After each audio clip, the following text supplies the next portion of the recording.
ಇವಾಗ ಈ ಕೋವಿಡ್-19 ಹೊಸ ಒಂದು ವೇರಿಯಂಟ್ ಆದರೆ JN1 ಅನ್ನು ಹೇಳಿ ಒಂದು ಹೊಸ ವೇರಿಯಂಟ್ ಈಗ ನಮ್ಮ ರಾಜ್ಯದಲ್ಲಿ ಆದರೆ ನಮ್ಮ ದೇಶದಲ್ಲಿ ಸ್ಟಾರ್ಟ್ ಆಗಿದೆ.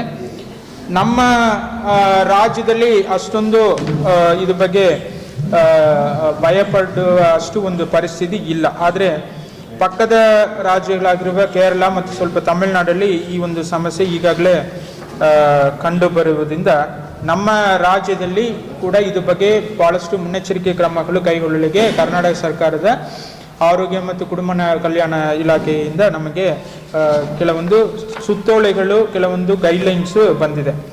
ಆದರೆ ಈ ಒಂದು ಕೋವಿಡ್-19 ವೇರಿಯಂಟ್ ಆಗಿರುವ JN1 ಇದು ಒಮಿಕ್ರಾನ್ ನಾವು ಏನು ಹೇಳಿದೀವೋ ಹಿಂದೆ 3ನೇ ಅಲೆಯಲ್ಲಿ ಏನು ಬಂದಿತ್ತು ಕೋವಿಡ್ ವೇರಿಯಂಟ್, ಅದನ್ನ ಸಬ್ ವೇರಿಯಂಟ್, ಅದನ್ನ ಒಂದು ಸಬ್ ವೇರಿಯಂಟ್, ಅದರಲ್ಲಿ ಇರುವ ಒಂದು ಒಳ ವೇರಿಯಂಟ್ ನಾವು ಹೇಳಬಹುದು. ಇದನ್ನ ಒಂದು ಸಿಂಟಮ್ಸ್ ಆದರೆ ಆಲ್ಮೋಸ್ಟ್ ಸೇಮ್ ಇರುತ್ತದೆ. ಸರಿಯಾ, ನಿಮಗೆ ಲೈಕ್ ಜ್ವರ ಇರುತ್ತದೆ, ಕೆಮ್ಮು ಇರುತ್ತದೆ, ರನ್ನಿಂಗ್ ನೋಸ್ ಇರುತ್ತದೆ, ತುಂಬ ಟಯರ್ಡ್ ಆಗಿರುತ್ತದೆ ದೇಹ, ಮತ್ತು ಮೂಗು ಸ್ವಲ್ಪ ಅಡಚಣೆ ಇರುತ್ತದೆ, ಸೋರ್ ಥ್ರೋಟ್ ಇರುತ್ತದೆ, ಈ ಥರ ಉಸಿರಾಟ ತೊಂದರೆ, ಈ ಥರ ಹಿಂದೆ ನಾವು ಏನು ನೋಡಿದೀವೋ ಅದೇ ರೀತಿ ಸಮಸ್ಯೆಗಳು ಇರುತ್ತದೆ. ಆದರೆ ನಮ್ಮ ಆರೋಗ್ಯ ಮತ್ತು ಕುಟುಂಬ ಕಲ್ಯಾಣ ಇಲಾಖೆಯಿಂದ ನಮಗೆ ನೀಡಿರುವ ಮಾಹಿತಿ ಪ್ರಕಾರ ಕರ್ನಾಟಕದಲ್ಲಿ ಆಕ್ಟಿವ್ ಕೇಸಸ್ ಇವತ್ತು ನೋಡಿದರೆ 70 ಇದೆ. ಸರಿಯಾ, ಇದೇ ಕೇರಳ ಎಲ್ಲ ನೋಡಿದರೆ ಅರೌಂಡ್ 2,000 ಅಷ್ಟು ಇದೆ. ಆದ್ದರಿಂದ ನಾವು ಜಾಸ್ತಿ ಗಾಬರಿ ಪಡುವ ಅವಶ್ಯಕತೆ ಇಲ್ಲ. ಆದರೂ ನಮಗೆ ಸರ್ಕಾರದಿಂದ ನೀಡಿರುವ ಮುನ್ನೆಚ್ಚರಿಕೆ ಕ್ರಮಗಳಲ್ಲಿ ಏನೇನು ಹೇಳ್ತಾರಾದ್ರೆ,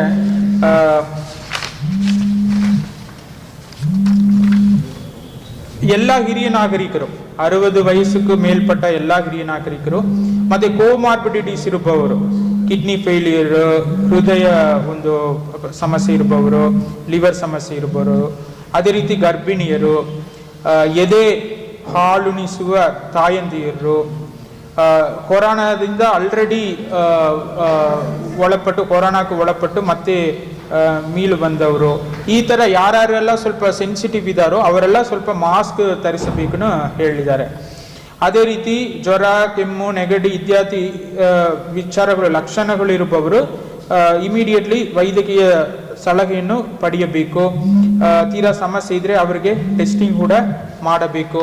ಈ ತರ ಕೆಲವೊಂದು ಗೈಡ್ಲೈನ್ಸ್ ಅನ್ನು ನಮಗೆ ಕೊಟ್ಟಿದ್ದಾರೆ.